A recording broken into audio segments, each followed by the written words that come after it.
Food insecurity? What's that? Does that mean that the food system is not secure?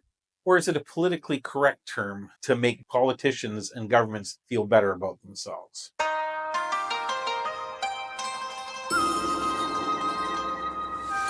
大家好，我是 Suran 在中国. Hey everyone, it's Suran in China. How y'all doing today? I hope you're having a fantastic day. I'm having an amazing day because very soon, in just about 36 hours, I'm hopping on a plane and taking off to a tropical paradise for a while. But don't you worry, I'm going to do my best to make some really cool videos while I'm there. Surant in Thailand will still keep going. However, I may not be able to post as frequently, but I'm going to do my very best. But speaking of my very best, let's talk about something which is near and dear to my own heart, and that is the topic of food insecurity. And as I mentioned at the beginning of the video, food insecurity is simply a term that politicians use to feel better about themselves instead of saying that their own people in their own countries are going hungry. But that's exactly what it is. Food insecurity means that people don't know if they're going to be able to get their next meal. And I'm not talking about poor people. I'm not talking about homeless people. I'm not talking about people with no means, people on the streets. I'm talking about hard-working, middle-class Canadians with families are worried that they're not going to be able to get their next meal. Unlike a lot of those unscrupulous types out there that will make videos about old information, fake news, bullshit news, let me show you a clip from less than a month ago on the Canadian national news that talks exactly about what food insecurity is and just how much of a problem it has become. Some new numbers on poverty in Canada come with a stark warning. If more isn't done, the food bank system nationwide could collapse. For some, a local food bank is a critical part of their safety net. CTV's Heather Wright reports. This is just part of the line outside a Toronto food bank today, where thousands of clients will shop this week, a number that keeps going up. As a single mother of 4 kids, it's not easy for me. According to Food Banks Canada, 1 in 4 Canadians are experiencing food insecurity, while nearly half of those surveyed feel they are doing worse financially than they were a year ago. These are statistics Lee Soda sees every day. There are people who are working, fully employed, and having to access the food bank.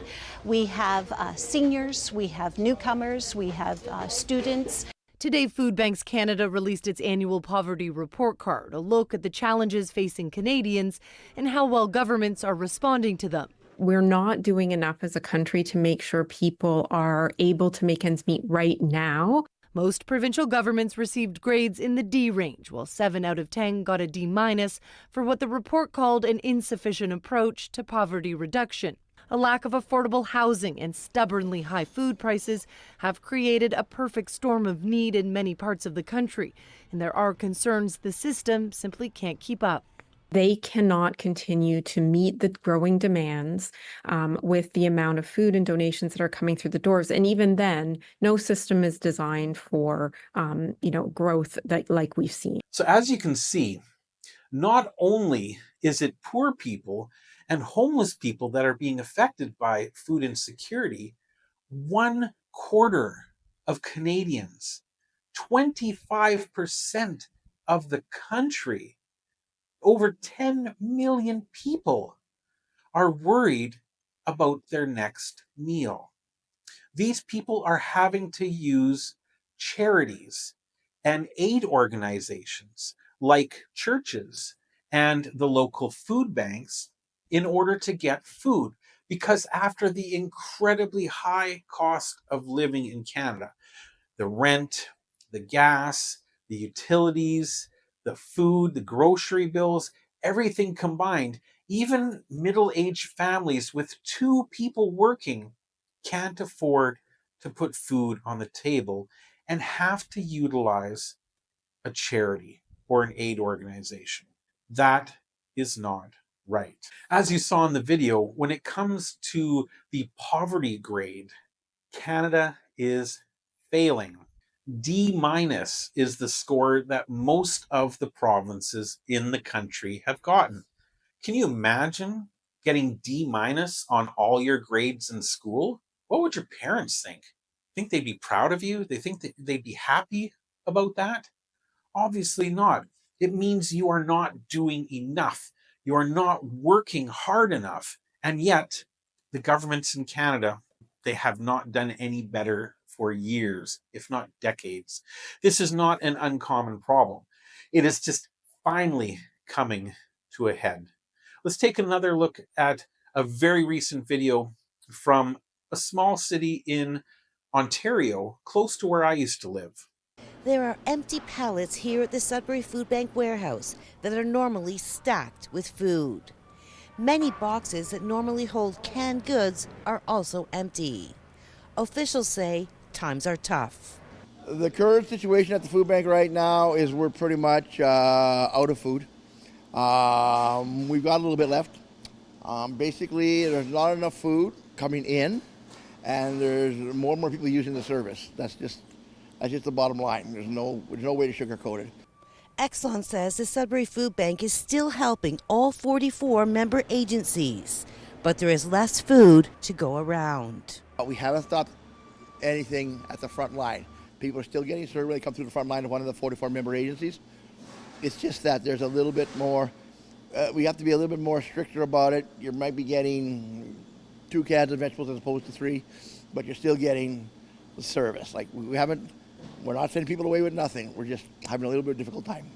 Officials at the food bank say the organization is trying hard to secure more food through donations or to buy it at special rates for nonprofits as the need for help continues to increase.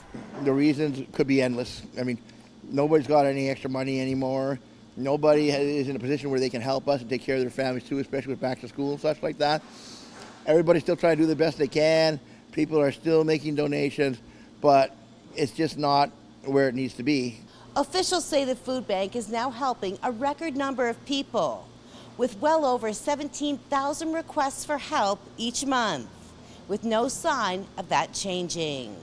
Now, as you can see in that video, the aid agencies are trying their best, but the food is simply not coming in.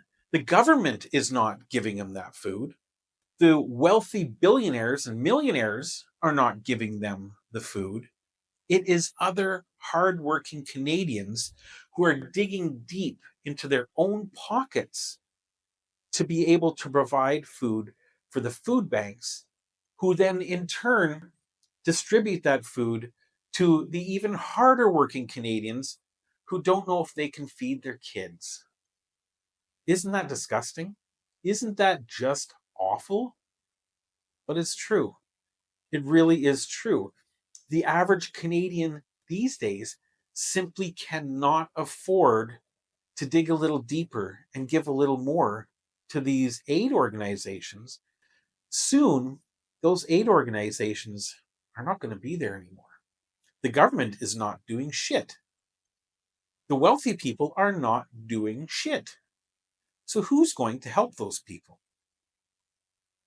I wish I could answer that question, but I really can't. However, if we take a look over here in China, now China in the past was an incredibly poor country, and hunger and starvation were rampant. That is very true, and it's a very big part of their culture. With the wars and terrible catastrophes that have happened in China in the past, it's no surprise that they've gone through their share of hardships. However, their socialist-style government, although not quite as socialist as it used to be, it is leaning more and more towards a more capitalist type of society, but those roots of socialism still remain, including the fact that food and the cost of living is kept low enough that any person who wants to work can afford it. You can get very inexpensive groceries here. You can go to little mom and pop restaurants on the street any day of the week and get a meal for $1. On top of that, for that lower end spectrum of society, the street sweepers, the construction workers, the laborers, the janitors, the people that work very hard, but don't make a lot of money. One part of socialism, which still exists for those people, is the fact that in most of those cases, if not all, not only do they have a job which pays them a small salary, but they also get 3 hot, healthy meals a day. They'll be served in a canteen. They'll eat with all their coworkers. And it doesn't matter if their coworker is the newest and lowest paid employee or the CEO. They all eat in that canteen. I know that for a fact because I've eaten in those canteens with all the workers, and I likely will again in my new job. I'll share that experience with you when I get there. But not only are they provided with 3 hot, healthy meals a day, but a roof over their head.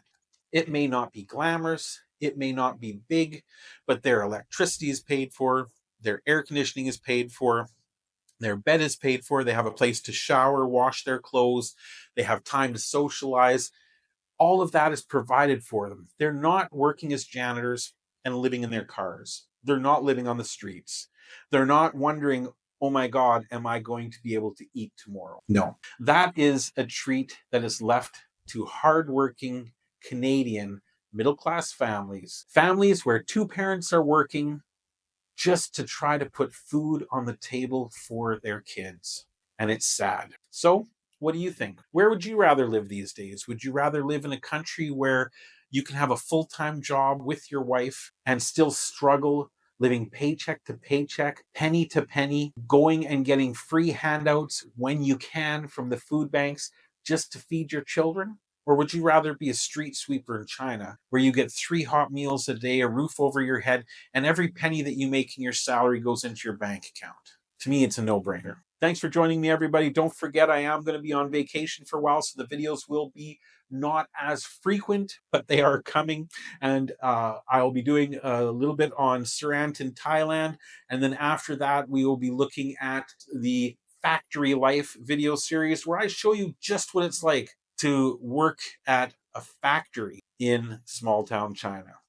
Can't wait. Take care, everybody.